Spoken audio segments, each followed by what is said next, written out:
Саламатсыңарбы балдар? Бүгүн аягон айынын 28-и.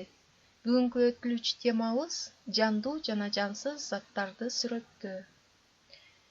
Жандуу жана жансыз заттарды, кубулуштардын, жаратылыштын жана башка өзүнө тиешелүү туруктуу белгилерин ачып көрсөтүү сүрөттөө деп аталат.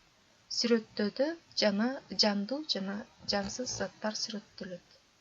Эми ошол жандуу жансыз заттар кандай сүрөттөлөт, айырмасын билели.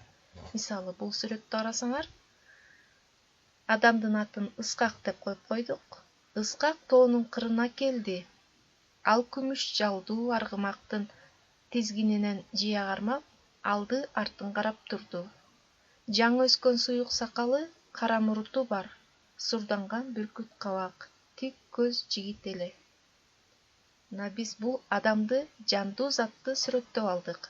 Мындагы сүрөттөө кебинин объектиси адам, Ыскак болду. Ал эми анын суюк сакалы, кара муруту, сурданган бүркүт кабагы, тик көзү сүрөттөө каражаттары болуп саналат экен. Эми жансыз затты кандай сүрөттөйбүз? Бул сүрөттү карайлы. Ак мөңгүлүү чокулар кыркалап, коргошундун өңүндөй чарык жиптей агарып суу агып жатат. Чагылган тийип, кара күйүндүү болгон арчанын калдыгы көрүнөт. Топ-томолок кызыл четин алыстан дүпүйөт. Бул жерде биз жансыз затты сүрөттөдүк.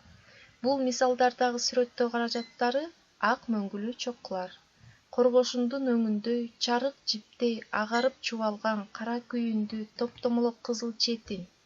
Ал эми сүрөттөө кебинин объектилери чокулар жана арчалар болду. Балдар, айырмасын билдиңерби? Адамдарды, жандуу заттарды кандай сүрөттөйбүз жана жансыз заттарды кандай сүрөттөйбүз? Эми силерге балдар тапшырма. Бул жерге жандуу зат деп кызды бердим, ал эми жансыз затка үйдү бердим. Экөөнүн бирөөсүнө силер тандап туруп, сүрөттөп, анан мага аткарган тапшырмаңарды жөнөткүлө. Көңүл бурганыңарга чоң рахмат. Саламатта калгыла.